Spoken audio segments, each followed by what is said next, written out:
बाबू Azmi media ये शेर मुलादा फरमा ले अकमल भाई। नबी अपनी वो प्यारी सी दुआओं की बदौलत है, फैसल भाई सुनिएगा, नबी अपनी वो प्यारे से दुआओं की बदौलत है,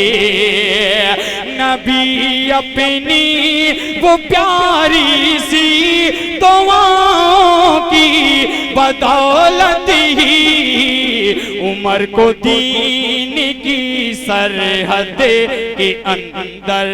लेके आए हैं, उमर को दीन की